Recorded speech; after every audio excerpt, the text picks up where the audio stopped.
Good morning, everyone. My name is MightyStream, and I'm going to do our February the 19th, just for the day, in a meditation. The title of the meditation is Reservations. Relapse is never an accident. Relapse is a sign that we have a reservation in our program. That comes from the basic text, page 79. A relapse is something we set aside for future use. In our case, a reservation is the expectation that if such and such happens, we will surely relapse. What event do we expect to be too painful to bear? Maybe we think if a spouse or lover leaves us, we will have to get high. If we lose our job, surely we think we will use. Or maybe it's the death of a loved one that we expect to be unbearable. In any case, the reservation we harbor gives us permission to use when they come true, as they often do. We can prepare ourselves for success instead of relapse by examining our expectations and altering them where we can. Most of us carry within us a catalog of anticipated misery closely related to our fears. We can learn how to survive pain by watching other members live through similar pain.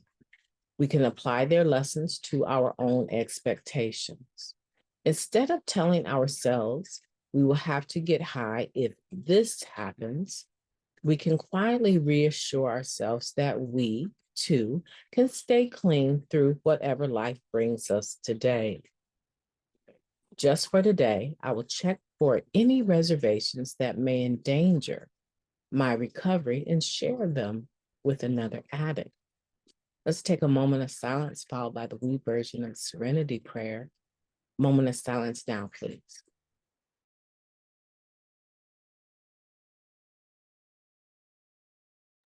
Thank you. God, grant us the serenity to accept the things that we cannot change, the courage to change the things that we can, and the wisdom to know the difference. Just for today, please and thank you. What a wonderful meditation. We're talking about reservations. And I always say this. I believe that because of my childhood experience, the way I was raised, traveling so often through the course of a year to religious functions, we stayed in hotels from, I can remember just from an early age, probably no more than 4 or 5 years old, traveling some distance to go to religious events. And we always stayed in hotels. And we were always so excited because we got to swim. It was just like a family vacay that we could count on 3 or 4 times a year. However, I remember the conversation oftentimes being about our reservation. We had reserved a room far in advance of the event. And when we arrived, we would give them our confirmation number for our reservation, right? It was a guarantee. Having a room when we arrived at that hotel was a guarantee because we had reserved it in advance for future use. And so when I think about reservations in regards to our program, I agree with this meditation 110%, if that's possible, right?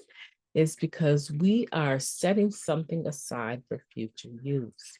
And for us as addicts in recovery, the reservations we have are really very much, or I should say, very much associated to our fears that we have.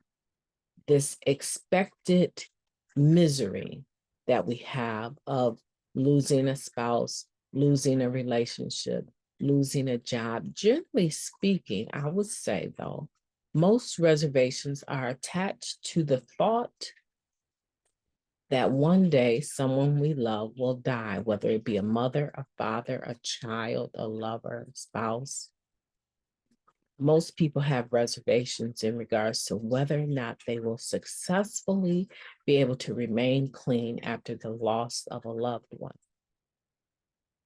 And they have in that sense set aside room to relapse in case it ever happens. I can stay clean except for, I don't know, I don't think I can stay clean if I lost my father. I don't think I could stay clean if one of my kids died. I don't think I could stay clean if my mother passed. I don't think I could stay clean if my, grandma, right, passed away. I don't think I could stay clean if he left me. I don't think if I could stay clean if she left me. These are all forms of reservations where we are in our minds saying, if this ever happens, it's going to be unbearable. I know already I'm not, because the thought of it almost makes me want to use. So I know for a fact that if it ever actually happens, I will not be able to stay clean. These are reservations. And I've always said, comparing it to a hotel, and usually a hotel will give you so much time to cancel the reservation before they charge you, right? You know where I'm headed with this. They will give you so much time to cancel that reservation, usually up to 24 hours before check-in date, to cancel that reservation without incurring a fee. So I compare it to this. In recovery, we are given so much time to address these reservations and cancel them. So much time to address them and cancel them, right up until the point when the expected thing, the expected misery happens.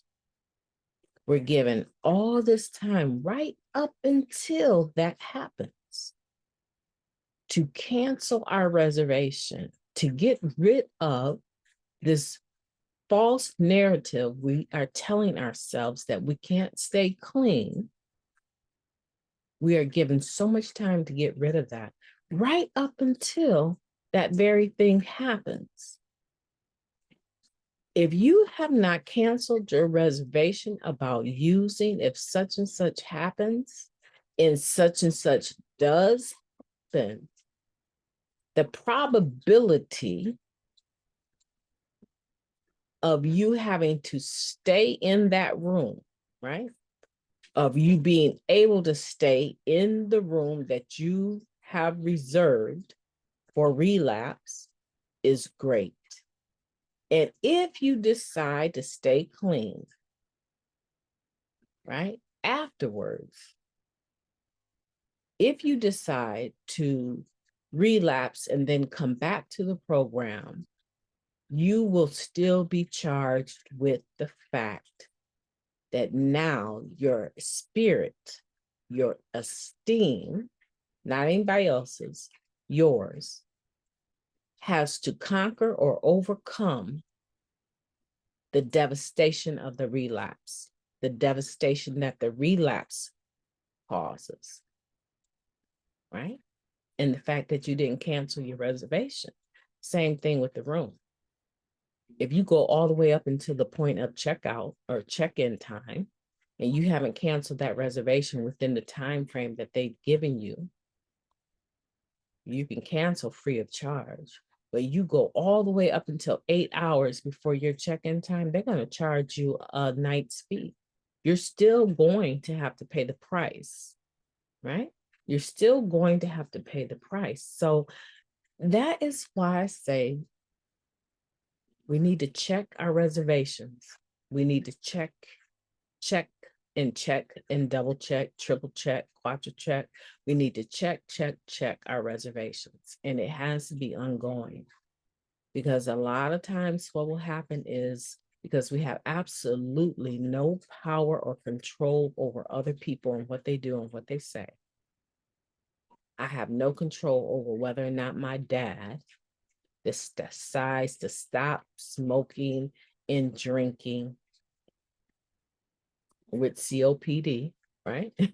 I have absolutely no control over that man's behavior, right? And when the time comes to pay the piper, right? I have no control over that. I have no control over the fact that um, he lost his life over a pulmonary condition that probably could have been avoided. So that means that now I have to deal with the fact that I had a reservation. And I thank God this is not the case for me, but it could have been. You guys know what I just went through. It could have been. I thank God that I was able to cancel those reservations that I have had over the years of losing my parents, right? Well in advance of the situation happening. I didn't have to get to the situation and struggle because I had a reservation, right? About it. I had a made up mind going into the situation that if I lose either of my parents, that I'm going to honor their lives by staying clean because that's what they would want me to do. And so we have to do the same thing.